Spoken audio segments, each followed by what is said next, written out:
The jungle hunter from the original Predator movie spent weeks taking apart an elite military team in the Central American jungle. This alien warrior carried weapons so advanced they made every human gun look like a toy. Let's count down every piece of deadly gear this creature used to hunt Arnold Schwarzenegger and his squad.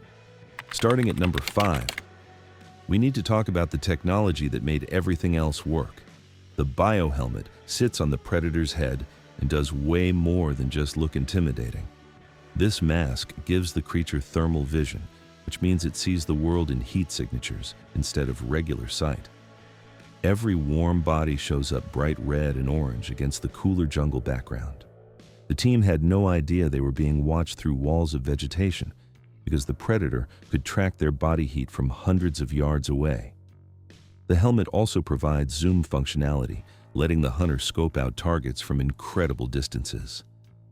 Think of it like having a high-powered scope built right into your face.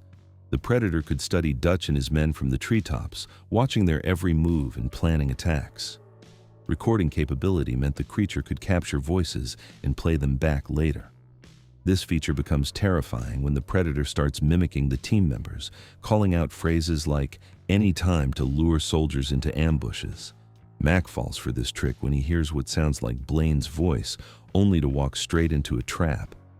The targeting system connects directly to the shoulder cannon, projecting that famous red triangle laser sight. When you see 3 dots forming a triangle on your chest, you're already dead. The helmet processes environmental data, scanning for threats and analyzing the tactical situation. Dutch eventually figures out the thermal vision weakness by covering himself in cold mud from the riverbank. The Predator's vision mode suddenly can't pick him up anymore because his body temperature matches the surroundings. Working alongside the helmet is the cloaking device, which bends light around the Predator's body to create near-perfect invisibility. You can spot a slight shimmer in the air when it moves, like heat waves rising off hot pavement. But in the chaos of combat or the dense jungle, this distortion is almost impossible to notice. The team fires thousands of rounds into the forest, but they're shooting at a ghost. Water disrupts the cloaking effect, which is why you can see the Predator's outline when it crosses the river. Heavy damage also breaks the camouflage, as Dutch discovers when he starts landing hits with his improvised weapons. These 2 pieces of tech work together to turn the Predator into the ultimate ambush predator. The combination of thermal tracking, invisibility, and voice mimicry means the creature controls every engagement. The soldiers never get a fair fight because they can't see what's hunting them until it's too late. Before we go further down the line, please give us a hype. We're a new channel and it really helps us. Thank you. At number 4 sits a weapon that barely made it into the final film. The spear gun fires heated metal flechettes, basically super fast metal darts that can punch through flesh and bone. Original scripts gave this weapon a much bigger role, but most scenes got cut during editing. You can still catch glimpses of it if you watch carefully. Right before Blaine takes the plasma bolt to the chest, something grazes his shoulder. That quick moment shows the spear gun in action, testing the target before the killing shot. Later in the movie, Pancho gets hit by what looks like a high-velocity projectile during the retreat through the jungle. He's bleeding heavily from a wound that doesn't match bullet damage or plasma burns. That's the spear gun doing work. The weapon gives the Predator a silent ranged option that doesn't light up the forest with glowing plasma bolts. When you want to wound someone quietly or test their armor without giving away your position, heated metal darts do the job perfectly. Production designers built a fiberglass prop for this weapon, but they removed most of its screen time to keep the Predator's design cleaner and more streamlined. The concept lived on in Predator 2, where the spear gun gets way more attention. For the jungle hunter, it remained a backup tool, something to deploy when the situation called for mechanical projectiles instead of energy weapons. Coming in at number 3 are the wrist blades, the most personal and brutal weapons in the Predator's arsenal. 2 serrated blades extend from the right wrist gauntlet, each one between 6 and 18 inches long. The alien metal they're made from can cut through just about anything: bone, muscle, combat gear. None of it stops these blades. The jungle hunter used them for up-close kills and for preparing trophies after the hunt. Hawkins dies first, getting gutted by the wrist blades in the opening act. The predator then skins him and hangs his body from a tree as a warning. This isn't just killing, this is sending a message. The blades spread apart using some kind of prehensile control, meaning the predator can adjust the angle and position without moving its wrist. When it pins Mac before the final strike, those blades spread wide to hold him in place. The control is surgical, terrifying precision from a weapon that could easily just slash wildly. Dylan loses his arm to a plasma blast, but the wrist blades finish him off with a thrust through the chest. Mac takes plasma to the head, then gets the blades as confirmation. The predator wants those spinal column trophies, and the wrist blades are the extraction tool. When you see Blaine's body later, his spine is gone, ripped out with the skull still attached. That's classic Yautja trophy hunting behavior. The final fight between Dutch and the predator shows these weapons at their most vicious. Dutch is basically unarmed, using rocks and improvised clubs, while the predator slashes at him with 8-inch alien steel.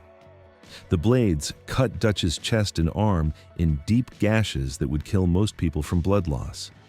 Only Dutch's incredible conditioning and desperate fighting spirit keep him alive long enough to spring his trap. Stan Winston's special effects team built these blades right into the predator suit. They could extend and retract mechanically, and cables controlled the spreading motion. Every close-up of those blades spreading to inspect prey adds to the creature's menacing presence. You're not just watching a monster, you're watching a craftsman select the right tool for the job. The number 2 weapon is the one everyone remembers, the shoulder-mounted plasmacaster.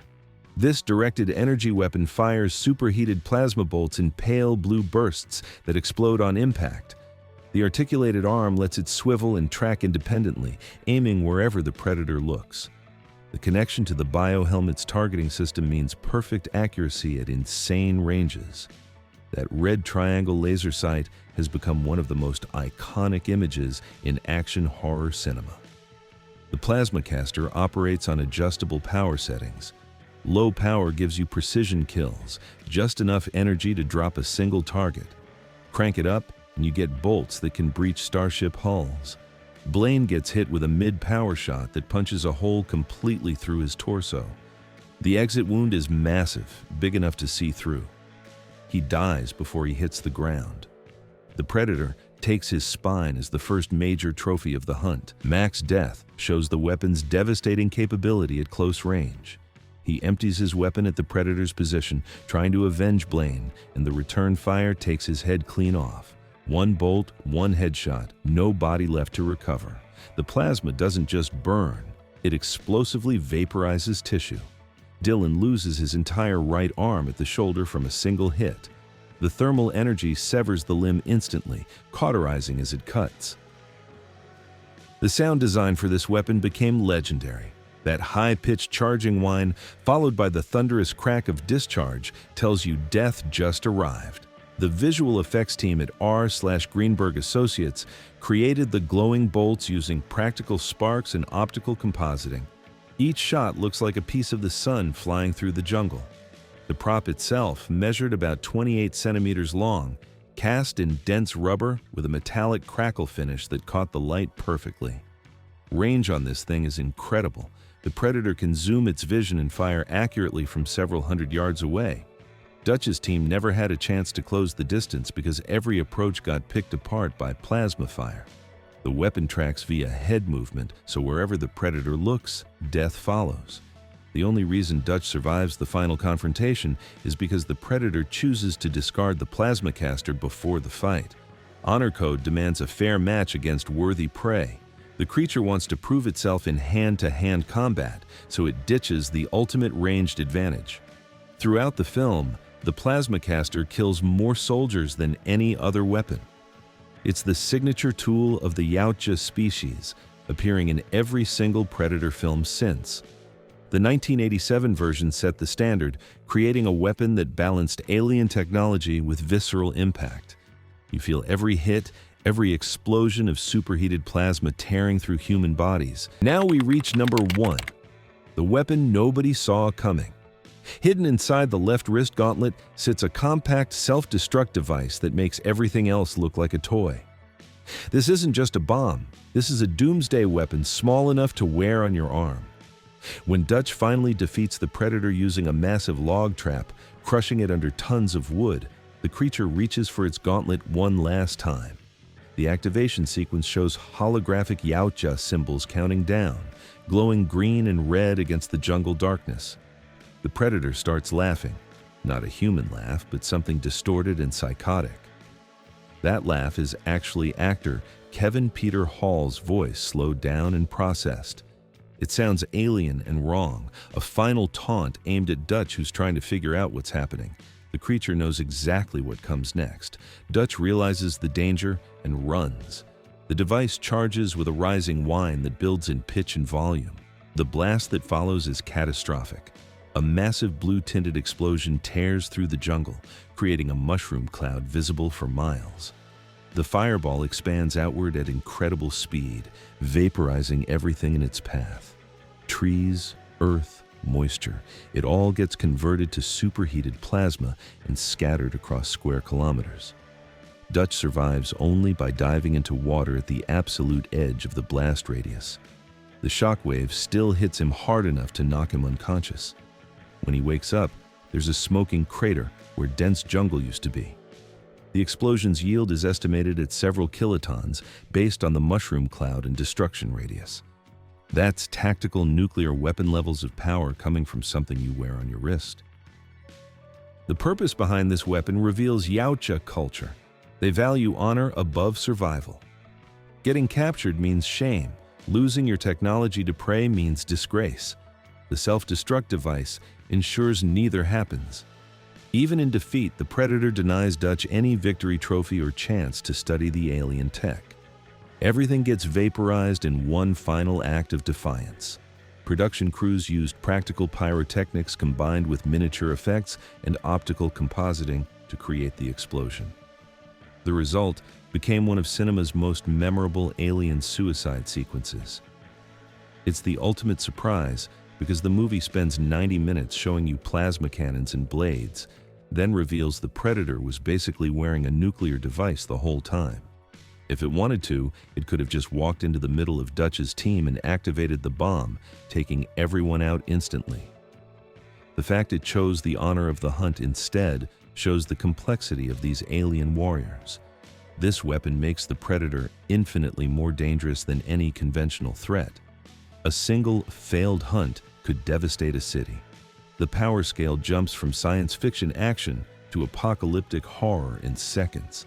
That's what makes it the perfect finale to the weapons countdown. You think you've seen the worst the jungle hunter can do, then it literally ends the world around Dutch. Don't forget to leave us a like and a subscribe if you'd like to see more of our videos.